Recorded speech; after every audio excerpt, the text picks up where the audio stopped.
Uy,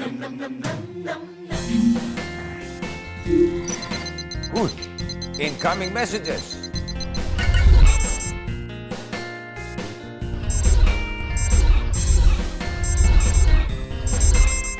Dami ah.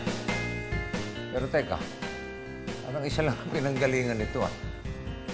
Uy, andyan pala kayo. Kitchen problems? Aba, sagot ko na yan kasama ng aking mga angels na sina Chef Babes at Mami Manilin. Kasama ang love na love namin sa kusina, ang Lucky Me Nam Nam. Ito ang Dear Bossing at meron na agad tayong isang nanay na sumulat ng kanyang problema. Hello, Angels! Hello, Bossing! Hello, mga nanay! What's up, boss? Eto, tingnan nyo. Dear Bossing. Fried chicken at hotdog lang kinakain ng anak.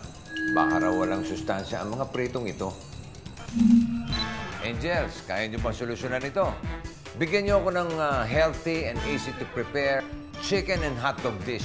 Yung certified hit sa mga bata. Try nyo yung may sarsa o sabaw. No problem, bossing. May solusyon kaagad kami dyan. Abangan ko yan.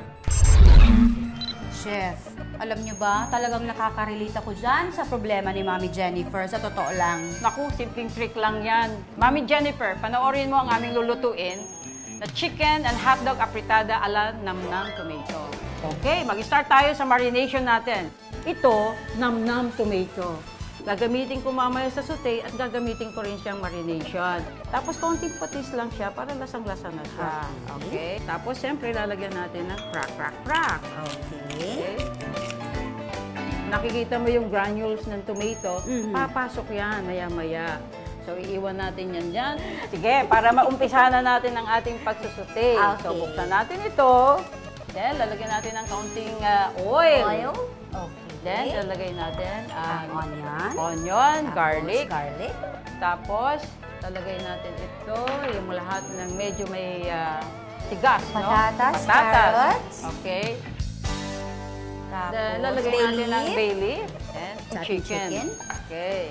Sa dish na ito, pinagsama natin ang paboritong chicken at hotdog ng mga kids, plus made healthier with the addition of potato, carrots, and bell pepper. Wow! Okay, at para mas maging malasa ang ating chicken at hotdog apritada, gagamitan ngayon natin ng Nam-Nam tomato with the taste of real tomato. Nam-Nam tomato lang talaga, chef. Paano magiging afritada yon?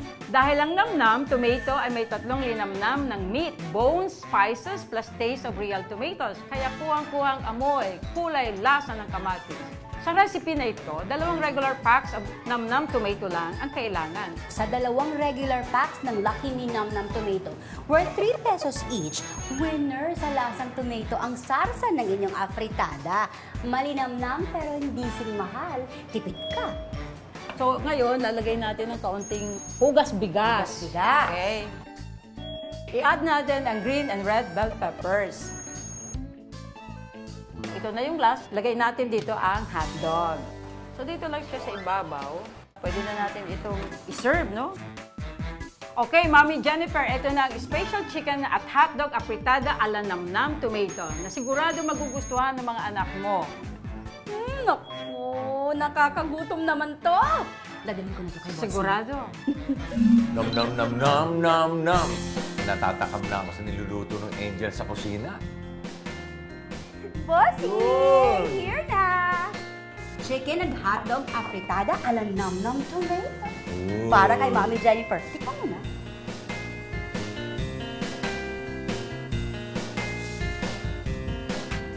Malinamnam. Meaty na meaty yung lasa ng chicken at hotdog. Promise, lasang kamatis. Galing nyo, Angels.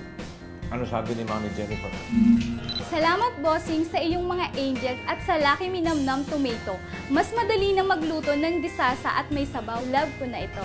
You're welcome, Mami Jennifer. Laging tandaan, sa cooking at sa life, all you need is love and nam-nam. At tandaan, may 2 nam-nam na. Nam-Nam tomato for tomato dishes at Nam-Nam original na pang all-around seasoning. Okay, so abangan niyo yung susunod na sulat na aming sasagutin kasama ang aking mga angels at Lucky Me Nam-Nam. Oh, tayo na tayo. Asa yung kanin? Kuha ko, bossing. Yun. All you need is love